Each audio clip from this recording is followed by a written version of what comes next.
ಮನೆ ತುಂಬ ಚೆನ್ನಾಗಿ ಬಂದಿದೆ, ಕ್ವಾಲಿಟಿ ಚೆನ್ನಾಗಿದೆ.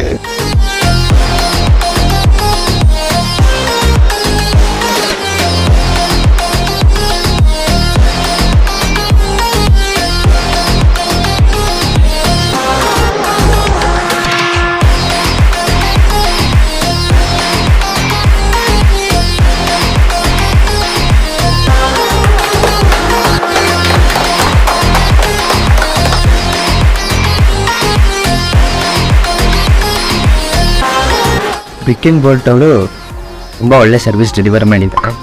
ನಾವು ಈಗಿನ ಬ್ಯುಸಿ ಸ್ಕೆಡ್ಯೂಲಲ್ಲಿ ಬೆಳಗ್ಗೆಯಿಂದ ಸಂಜೆ ತನಕ ವರ್ಕಲ್ಲಿ ಬ್ಯುಸಿ ಇರ್ತೀವಿ, ಮಾನಿಟರ್ ಮಾಡೋಕ್ಕಾಗಲ್ಲ ಮನೆ ಪ್ರೋಗ್ರೆಸ್ಸು. ಇವರು ಎಂಡ್ ಟು ಎಂಡ್ ಎಲ್ಲನೂ ಮಾನಿಟರ್ ಮಾಡಿ ಕರೆಕ್ಟಾಗಿ ಫಿನಿಶಿಂಗು ಮತ್ತು ಕ್ವಾಲಿಟಿ ಚೆಕ್ಸ್ ಎಲ್ಲ ಟೈಮ್ ಟು ಟೈಮ್ ಮಾಡಿ ಚೆನ್ನಾಗಿ ಡೆಲಿವರ್ ಮಾಡಿದ್ರೆ ಬಂದಿದೆ. ನಾವು ನಮ್ಮ ಪರ್ಸ್ನಲ್ ಇಂಟರ್ವೆನ್ಷನ್ ಇಲ್ಲದೆ ಮನೇನ ಒಳ್ಳೆ ಕ್ವಾಲಿಟಿಯಾಗಿ ಡೆಲಿವರ್ ಮಾಡಿದ್ದಾರೆ. Thank you for that.